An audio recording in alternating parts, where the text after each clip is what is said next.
Hi everyone, welcome to another Psych student video. Today we're looking at the Mental Health Act as a real quick overview. This is relevant for England as of 2020. So first of all, we're going to think about how people get into hospital in the first place. So I'm drawing out our house here, which represents people in their own home or a safe space. And what that means is that if someone is thought to be unwell, we need a warrant and a section 135. That allows for the police to move the person outside of their home. The other option is a section 136, which can be applied when someone's in the community or a public space. In these cases, both options mean that someone is moved to a place of safety, sometimes referred to as a POS. And once there's 24 hours in which a Mental Health Act assessment must take place. This requires 2 doctors and an approved Mental Health Act practitioner to all meet and assess the person. Once the Mental Health Act assessment takes place, there are lots of different options for the person. It may be that they don't need to come into hospital at all and they can go home with support, for example, outpatients or different teams within psychiatry might be able to go and see them at home. They might come in informally, which means they've agreed voluntarily to come into hospital with capacity.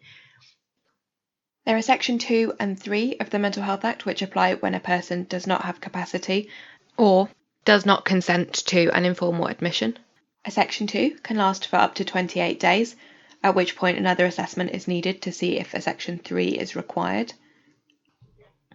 On the other hand, a Section 3 could last for up to 6 months, at which point again another assessment is required for review of this process, and appeals can be completed throughout. In both cases, the section could be discharged earlier with agreement of their consultant.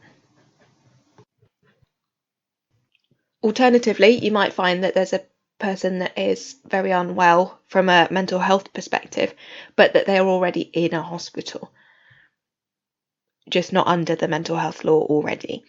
So if they were to become unwell in a hospital, whether it's a general or a psychiatric unit, if they wanted to leave and you felt that it was unsafe for them to do so because of mental health, there is the options of Section 5.4 or Section 5.2.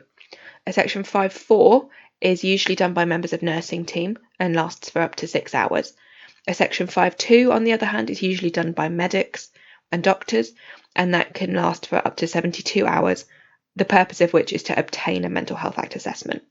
This can't be done in A&E because they're not an inpatient, so they need to be an inpatient for this to be applicable.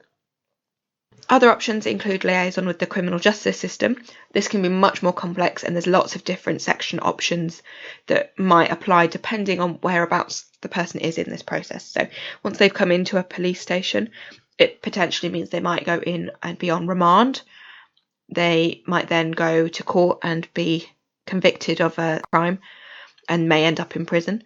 And at either of these stages, either in police custody, remand, or even in prison, it might well be the person becomes unwell or is felt to be unwell from a mental health perspective then, and may need to be transferred to a hospital for psychiatric treatment.